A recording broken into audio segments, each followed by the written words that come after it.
Hey guys, we're the Hard Time Shaman podcast, stirring up a bear class of man, and today I wanted to have a little bit of fun.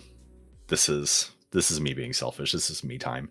We're talking about sniper teams, specifically the three main information records that they keep. Uh, Being a sniper isn't just being on the trigger.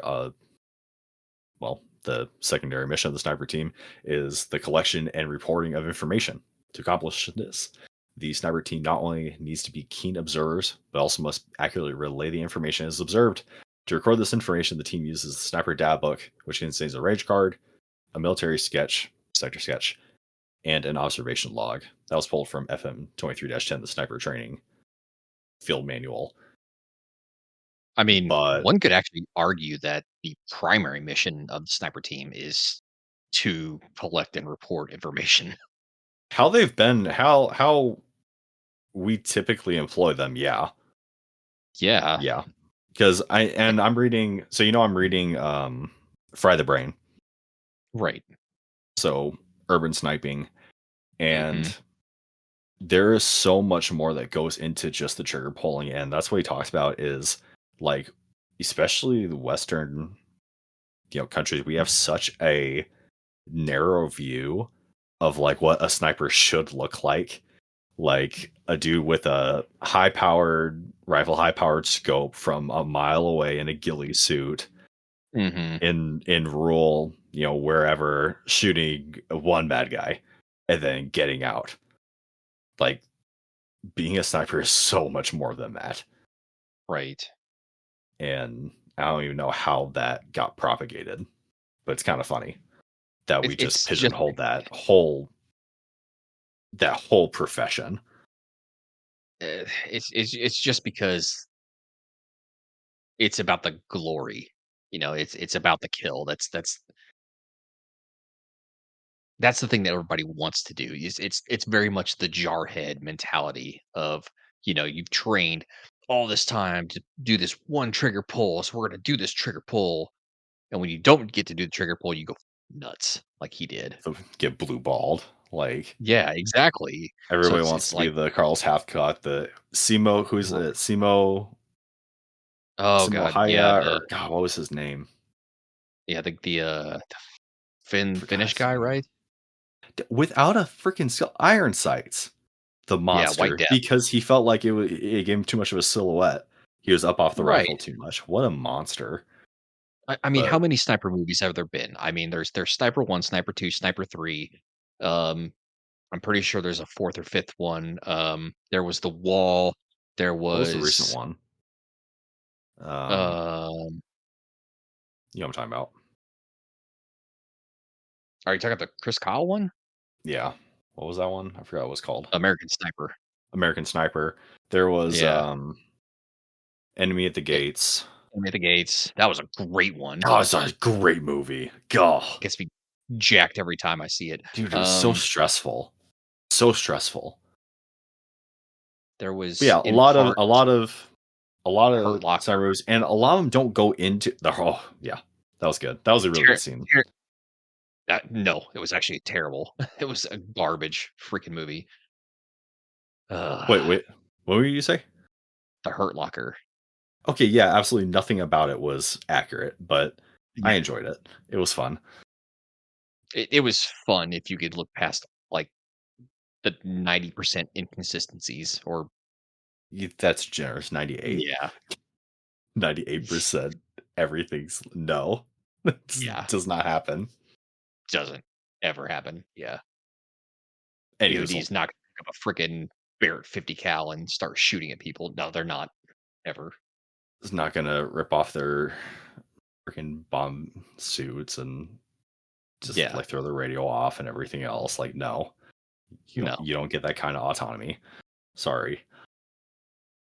Anyways, Anyway, yes. so not all trigger pulls. The the meat of what a sniper does, their profession, is information and Mhm. being able to relay that information to someone who's not there. So to do that, like I said in the opening quotation, there are three tools: the range card, the sector sketch, and the observation log. So, digging into it, the range card. So range cards represent the target area drawn as seen from above with annotations indicating target locations and their distances throughout the target area. They can be prepared on literally any paper that the team has available. Uh, these range cards will provide the team with quick range references within their target area by written annotations and pre-printed range rings. Uh, Obviously, the team position and distances will be prominent objects, and terrain features are also drawn on the card. There is not a set maximum range on the range card because the team may also label any indirect fire target on their range card. So, doctrinally, what's included on a range card is your name, rank, ID number, and unit. Your method of obtaining range, whether that was doing the mill relation formula, a rangefinder, or what have you.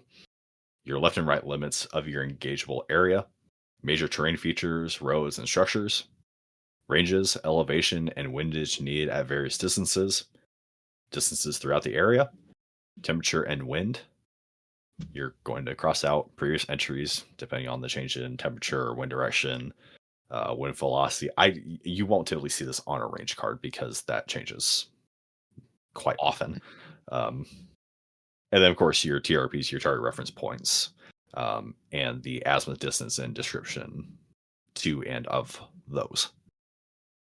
So, ideally, you this is for you, but at the same time, this is for someone else.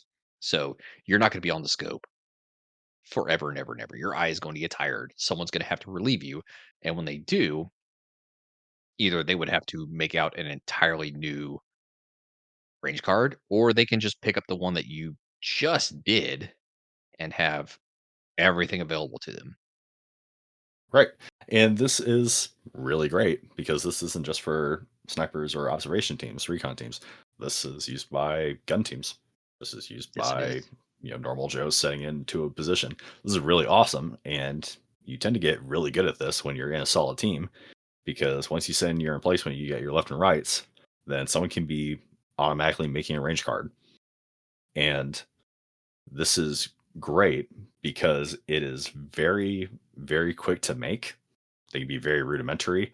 Um, but this gives you just a layup. You don't have to, memorize everything. Oh crap, how far away to that blue car, how far away to that brick building. You're annotating the important stuff. And like you said, if you ever have to, or not if, whenever you have to, you know, get off the sugar, whenever you have to switch out with somebody, if that's your buddy or a completely different team, you have all that information there already. Right. And if you have a solid network, a solid team, series of teams where you're interlocking sectors of fire, then whoever is, in your headquarters, whoever is, higher up on the chain than you gets a really full picture because someone else can be going down, copying whoever you're putting down, and you get a really, you know, solid snapshot of the area you're operating in. But something Yeah. that I will say wasn't on or wasn't in the FM when you are writing this. This is from this is drawn as seen from above, but this is your point of view. So if you have something that's occluding your vision, something that's blocking your vision, make sure to draw in that dead space behind it. Because you cannot see if you have a tree right in front of you, you can't see anything behind that tree or behind a building in between buildings. So not only just for, if you're referencing it, but for somebody else, make sure that they know where those dead spaces are is really important. Yep. And another form of detailed view, like so your range card is from above. Now you have your sector sketch. So this is a detailed on the ground view of an area or an object that is otherwise unobtainable. Uh, Sector sketches are used to record information about a general area, terrain features, or man made structures that are not shown on a map, because that actually happens quite often. unless you're using Happens something a like lot Hal Topo or something that's been up to date. These sketches will these sketches not only let the viewer see the area in different perspectives, but also provide detail like type of fences, building material of structures, uh, present depth of streams. The list goes on and on and on. because the whatever leadership you have, where area you sit in, they're probably going to be going off of, uh, like map recon. We know the Yeah, general idea of what's going on in here. Uh, Military sketch, a sector sketch is your point of view,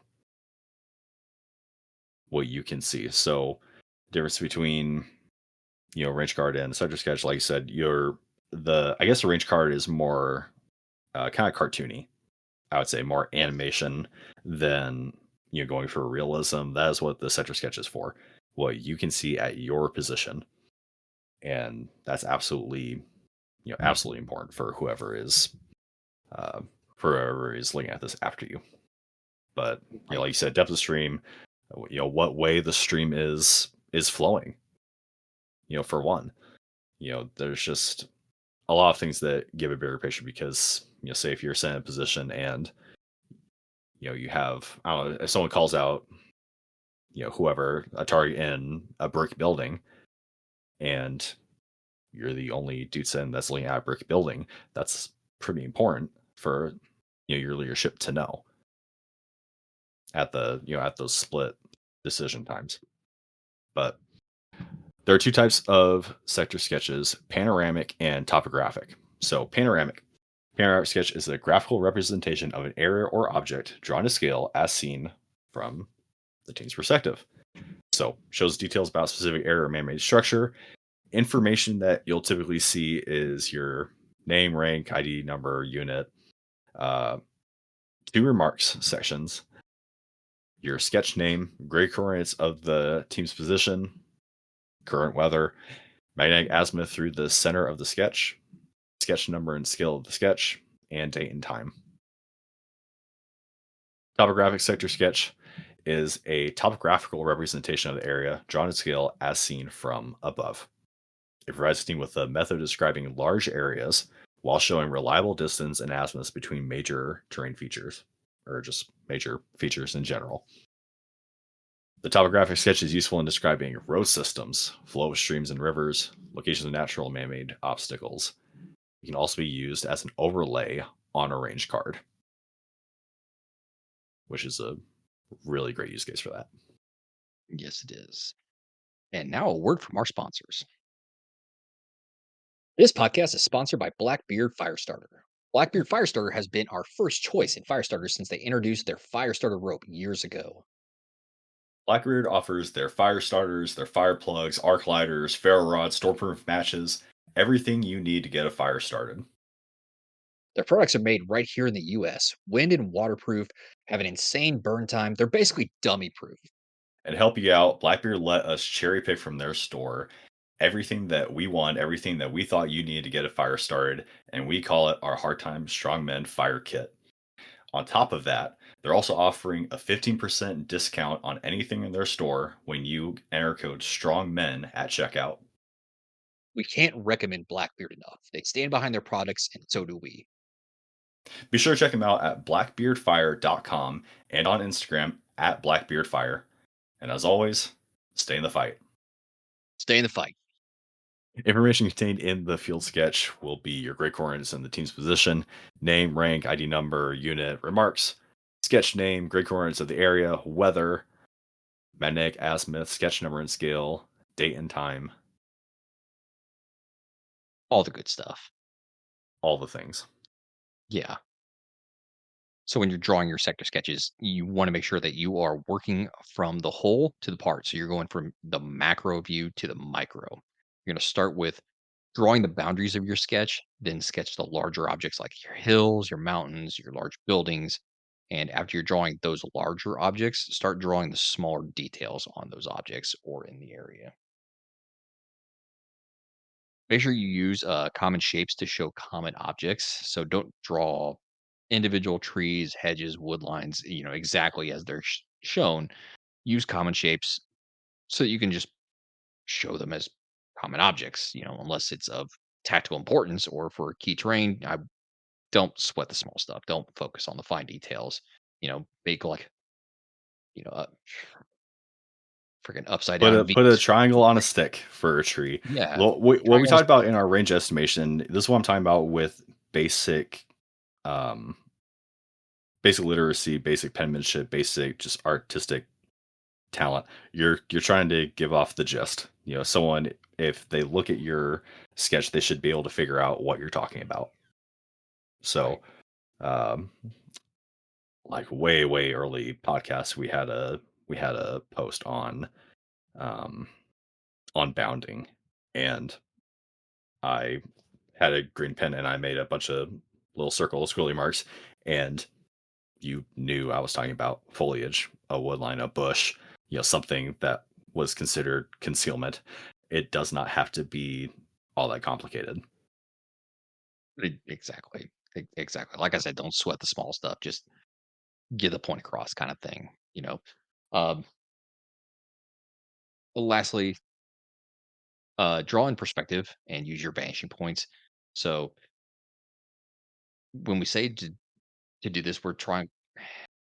When we say to draw in perspective, we mean this is your perspective. Like this is what you can see. If you can't see something, shade it in. Don't draw it. Or Put hash it'll marks or through it. grow smaller and disappear. You can only see so far into the horizon. So if you are, in godforsaken Nevada in the desert, and you're just looking at a road that goes on forever, it doesn't just stay at the same width out to the horizon. It appears to Right. get smaller and smaller and smaller and thinner and thinner and thinner into nothing. That's what we're talking about with vanishing points. We're talking about using depth. You're trying to project depth into your sketch, right? Mm. So anything you can see on the ground will vanish at some point on the horizon, whether that's to the left, to the right, up, down, wherever. Sketches are to show what you can see. Draw what you can see to the best of your ability. And the observation log. So the snapper. So the Camper. sniper data book is a written chronological record of all activities and events that take place in a sniper team's area. It's used with the sector sketches and range cards. This combination not only gives intelligence on the appearance of the area, but also provides an accurate record of the activity in a given area. So, what you include in an observation log would be your sheet number, total number of sheets, the observer's name, rank, ID number, unit, date and time of the observation, visibility, grid coordinates of the sniper team's position, series number, time, and grid coordinates of each event, the event that takes place, and action taken and remarks. This is pretty self explanatory. This is, hey, this happened at this time at this place, and you do that in series until your mission is complete. If you've been in the military and you've had to sit on CQ, you know exactly what you're doing. These So that's literally a great just a example. Yeah. logbook. Everything that happens, like literally everything, you write it down. Doesn't really matter This how is innocuous. I was gonna say this is lovingly known as CYA, or cover your. Correct. And honestly, it's not even so much as a cover your moment. This is a you never know what actually might be valuable information, so just literally report everything. Hindsight is 2020, unless if you don't write it down. If you didn't write down, it didn't happen. You were correct. Tell you what, nursing, that is beaten into you, being like a dead horse. If you didn't report, if you did not annotate this, if you did not write this down, if you didn't make a note, it didn't happen. Yep. I mean, Sorry. same thing, honestly, in real Show me the estate. receipts. I mean, Show exactly. me the receipts. Exactly. Exactly. Same thing in real estate, man. Like you can make all the verbal offers, you can make all the verbal agreements you want, but if it is not in writing, it didn't happen. And here's an application for more. light soldiery type stuff. So you have several teams. Say you have your good old, 3 sniper teams in a given area, right? You're going after, you're given whatever target package, and you're being a good little, shooter, and you write down everything in your logbook.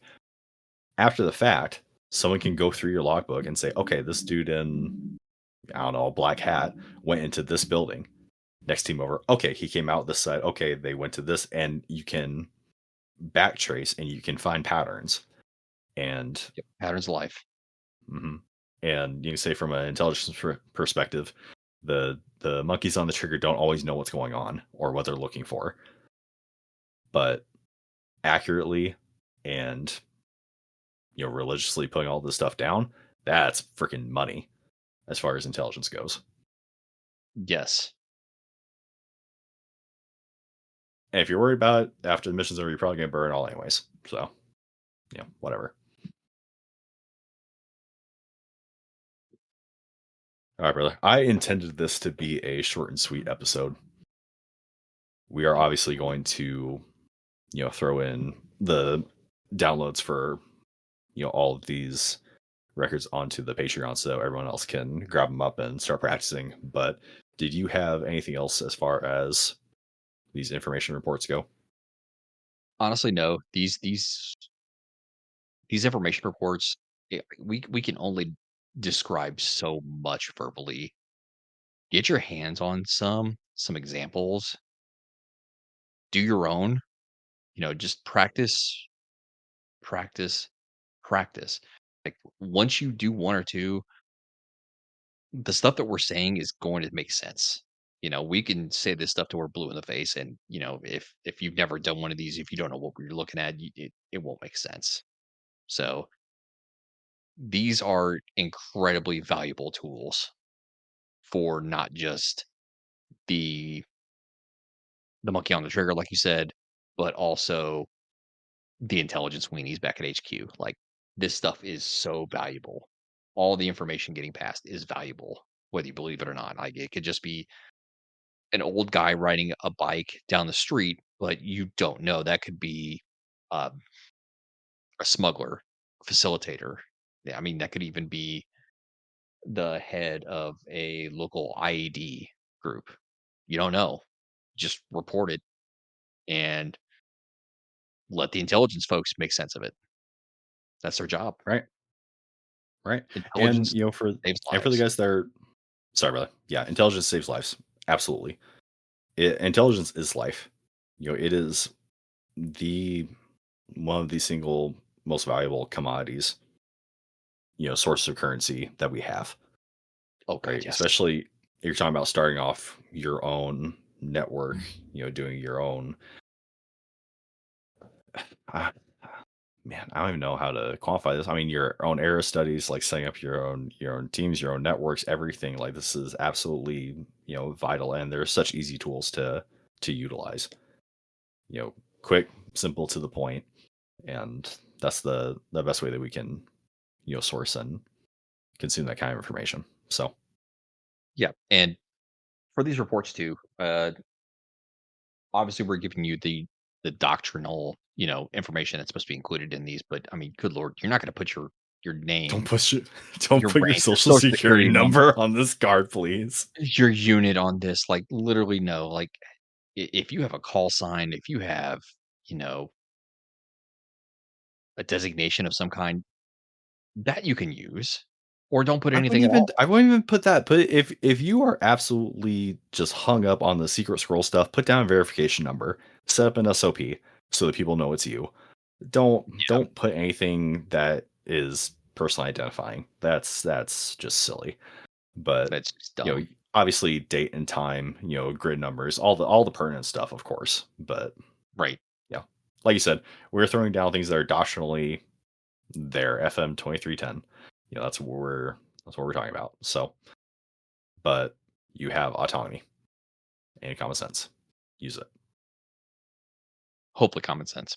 Common sense ain't so common. Taps plays in the background. Guys, we are the Hard Time Strongman podcast, cheering up a bear class of man. Stay in the fight. Stay in the fight.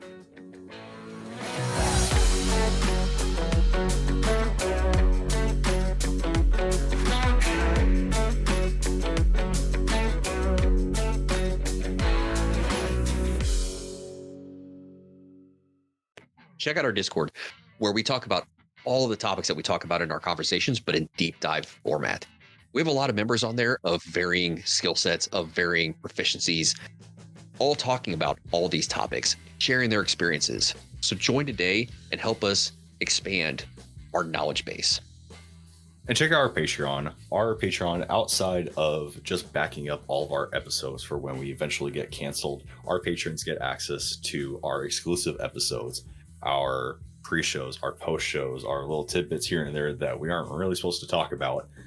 We're also opening up all of these exclusive episodes for people to individually purchase. So you don't have to get tied into a tier in order to get all that content. You can dip your toes in a little bit, decide you like it, then come and join us on that.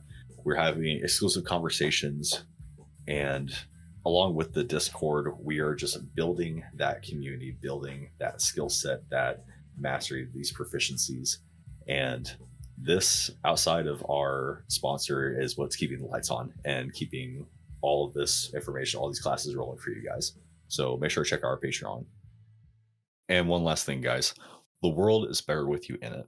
If you're feeling suicidal or if you're in crisis, dial 988 or reach out at 988lifeline.org to get help.